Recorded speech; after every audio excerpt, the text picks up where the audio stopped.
ক্যান্সারের মতো রোগ হবার পরও কিন্তু আমি বেঁচে আছি, আমাকে তো জমেরও অরুচি। না না, এই কথাটা আমি একদমই বলিনি, এই কথাটা বলেছে একজন ভিউয়ার্স আমাকে। জানো তো, আগে খুব খারাপ লাগতো এরকম কমেন্ট পেলে, কিন্তু এখন আর খারাপ লাগে না, গায়ে শুয়ে গেছে, গন্ডারের চামড়া তো তাই। আমি যদি রোগ হয়ে মরেও যাই তাহলে সেটা তোমাদের কোনো হয়তো ক্ষতি হবে না, ক্ষতি হবে আমার এই ছোট্ট বাচ্চাটার। আমার ছেলের জীবনটা হঠাৎ করে থেমে যাবে, হয়তো আবার শুরু হবে, কিন্তু কিছু বছরের জন্য হয়তো হঠাৎ করে থেমে যাবে। একটা সন্তানের কাছে মা বাবার আশ্রয়টা অনেক বড় আশ্রয়, যেটা হয়তো তোমরা বোঝো কিন্তু নিজেদের ক্ষেত্রে, অন্য একটা বাচ্চার ক্ষেত্রে না। তাই হয়তো আমাকে এরকম ভুলভাল কথা বলো। তোমরা এই ক্যান্সার জিনিসটাকে নিয়ে যতটা ঠাট্টা করে ওড়াও, ততটা ঠাট্টা করে আমি ওড়াতে পারি না। তার কারণ যখন আমাকে ডাক্তার ভুল করে বলেছিল যে আমার ক্যান্সার হয়েছে, পুরো একটা মাস জানো তো আমাদের পরিবারের উপর দিয়ে খুব খারাপ সময় গেছিল।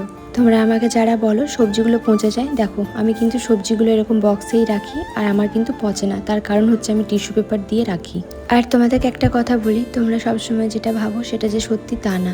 আমি কিন্তু বরাবরই তোমাদেরকে বলেছি আমার রোগটার নাম কিন্তু আলাদা, ক্যান্সার কিন্তু না। আবার ক্যান্সারের থেকে কিন্তু কম মারাত্মকও কিছু না। তাই বারবার করে আমি একটা কথাই বলতে, কারোর রোগ নিয়ে তাকে মৃত্যু কামনার অভিশাপটা দিও না। এখানে আমি গাছের লঙ্কা তুলে রান্না করছিলাম আজকে কিন্তু ছোলা, আলু, সয়াবিন দিয়ে একটা গা মাখা মাখা রুটি খাওয়ার জন্য কিন্তু তরকারি বানিয়েছিলাম।